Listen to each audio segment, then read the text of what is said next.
Hey guys, it's Charles Austin here with Liquid Blue Cabarete in Cabarete, Dominican Republic. Again, it is July 2023. You can tell, well, nice little jump right there. You can tell it's super windy.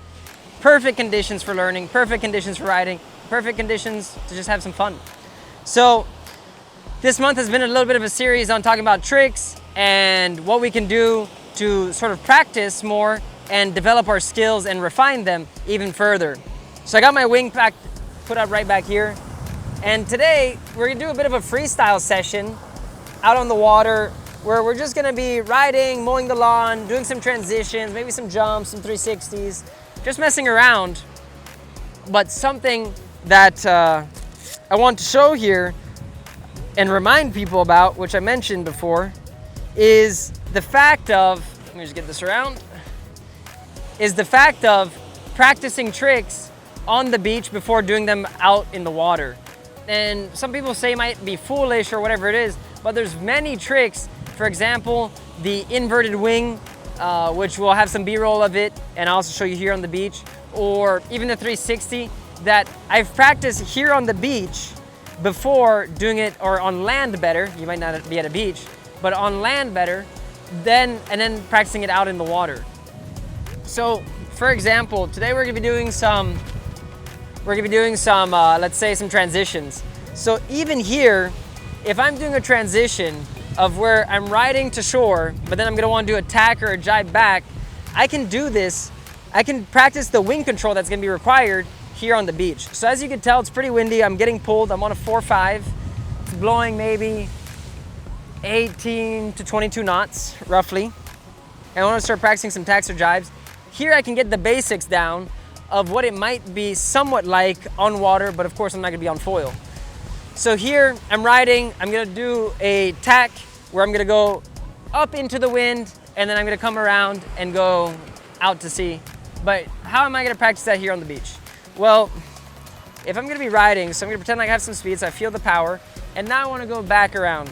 So already, let's just say with this certain tack that getting in the habit of even just looking over your shoulder for a lot of people is a hard skill because they might be very tight in the neck or in the shoulders area and they might not be comfortable with looking back and keeping the wing stable.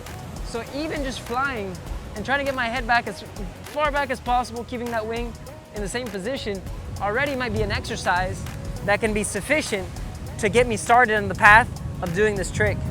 But now let's say I want to do it and I want to wrap my head around it. So if I'm gonna do this transition, I'm like, okay, my feet are sort of crossing up. So I'm gonna have to go back to, I'm gonna start off on toe side, go to heel, or vice versa, or I'm gonna have to stay on my back and then get into toe side. So there's certain ways I could think about this trick, and then now I gotta manage the wing. So first I'm thinking about how are my feet gonna look when I'm doing this? So I'm riding out, I'm riding back to shore, and now I'm gonna turn up into the wind to do this tack. So I'm gonna keep my leading foot, all right.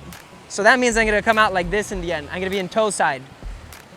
Am I comfortable in toe side? Do I know how to ride in toe side? So maybe already there, I'm already learning like, wait, before doing this tack, I should maybe get comfortable riding toe side. So how would that look? So riding toe side, right? This is heel side going out, toe side going out.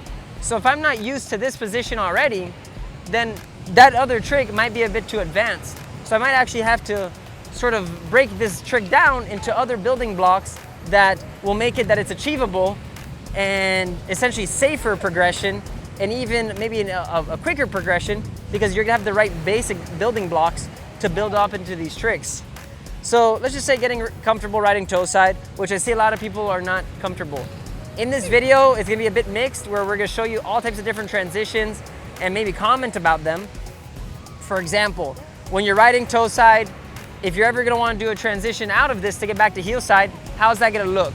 Well, a lot of people always imagine that switching from toe side to heel side is almost as easy as that of switching their feet this easy. But when you're on the water, you realize it's not really the case.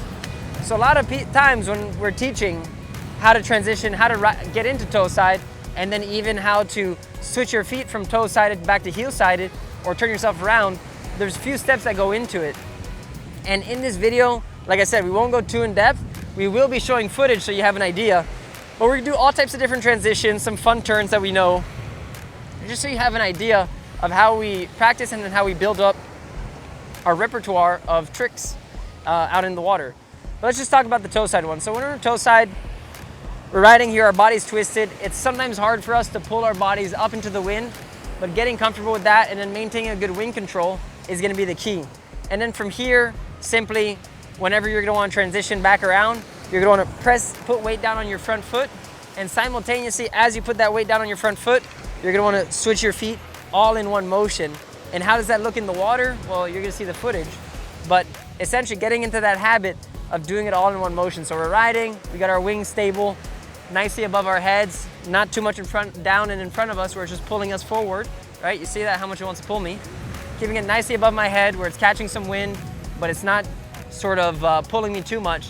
And then from here, putting my weight down, pressing down on my front foot, bringing that weight over my front foot, and then at the same time, as I'm bringing that weight down, I'm pressing back so that I can pull my foot backwards at the same time. So I'm pressing down forward, switching my feet, and then getting back into my riding stance, right? But a lot of the times people skip, or they don't skip steps, but they add steps and make it more difficult on themselves. So they're riding here, and then they want to switch their feet. They might start inching their foot forward, and as they're doing that, they're getting more unstable. And then from an unstable position, they try to switch their feet, and then they pull back, they fall on their backs, or they pull forward and they fall forward. But getting in the habit of realizing that some tricks are not 1, 2, 3, but it's 1, 2, 3, where it's all one motion and you're supposed to flow with it. So these things, we're gonna be seeing them in the B-roll, but the biggest part is using the beach as a way to practice. If even on the beach, you can't go from here to switching, then on the water is gonna be a lot harder. So getting in the habit of just practicing exercises, right? And whatever they might be. Going back to the first one that we started on. Let's say I'm riding, I wanna tack back around. All right, I'm already now in the habit of looking behind me to get a glimpse. I have good foil control. I'm gonna wanna go back. All right, sort of feels natural. What are some things that I have to consider? If I lean too far back, my foil might come out of the water. If I lean too far forward, I might not be comfortable. So I really gotta be centered on it. I really gotta load up speed. If I hold my wing on too long, you see it brings it into the wind. So at one point in time, once I'm almost straight up into the wind, I am gonna have to let go of the wing and turn myself around. So here on the beach, we could see all types of different sort of situations that might occur, but on the safety of the land, which is the key here. And then even in terms of here, one trick, like you might have saw in a previous video, what did I learn? I learned the 360 on the beach. So for the 360, I know I'm gonna spin into the wind. I'm like, okay, if I go slowly, I can feel that that wind is pressing me down, so I can't do it slowly. So when I'm gonna jump, boom, spin, and sort of stabilize. Let's give it another shot. So I'm going, jump, spin. I feel that the corner of the wing is touching, so I'm gonna try to fix that right here. So I'm gonna jump, spin, whoopa, and there was for sure a crash. But the point is to get into practicing. Same with one maneuver that I was doing a long time, which is riding the wing into the wind, which you're riding, you're going downwind, you flip your wing down, and then you bring it into the wind. And you ride with your wing like this, right? So the wing is being pushed. But practicing this out, I hold the wing like this. Practicing this on land, this unnatural movement, is easier on land than it is in the water, or at least trying to figure that out on the water. So that's why it's good to practice all of these. Even transitions, realizing, okay, my leash is stuck there, what can I do? If I go like this, might be possible, but maybe it's not comfortable. So you gotta think about all these things, because even when you're wave riding, you might be going down the face a certain way. You wanna bring the wing right behind you, right? It's sort of hard to replicate because we're not moving. You wanna bring the wing behind you. From here, I have the leash on this hand. So if I'm ever gonna grab it with this hand, now I already see that it's stuck. So certain things like this can be seen and foreseen right here on the beach before practicing it on the water, where it might be extreme. Now remember, if you're gonna practice something on the water, you're gonna wanna make sure that you have all your protective equipment, right? I always mention this.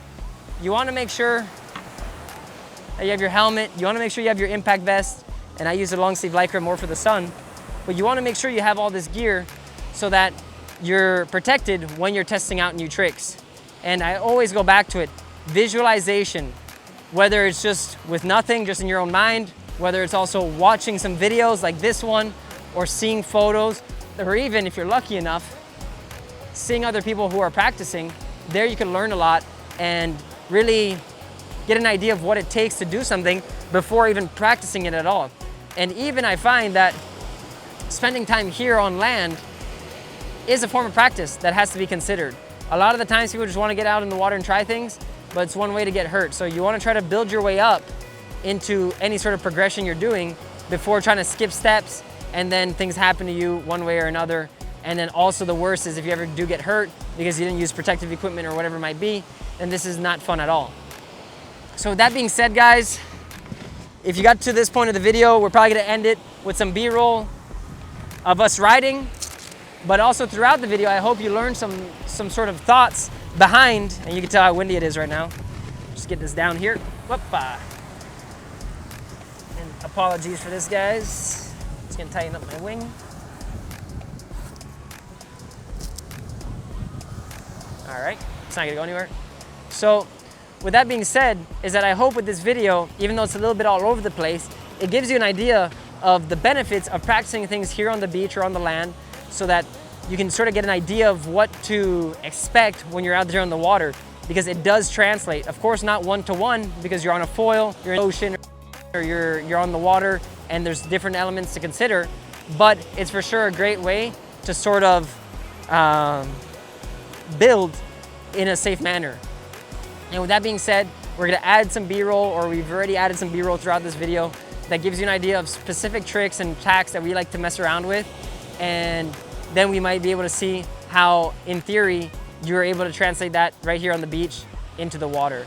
So without further ado, guys, it is Charles Osterling with the Liquid Blue Cabarete in Cabarete, Dominican Republic. And I hope that wherever you are in the world, you get some time to practice and you get to develop your skills, whether it's in kiteboarding, wing foiling, or any sport, that you keep pushing yourself to actually get better and better and better, because deeper you go, more fun it gets. So without further ado being said, enjoy the view of Cabarete in July 2023.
it.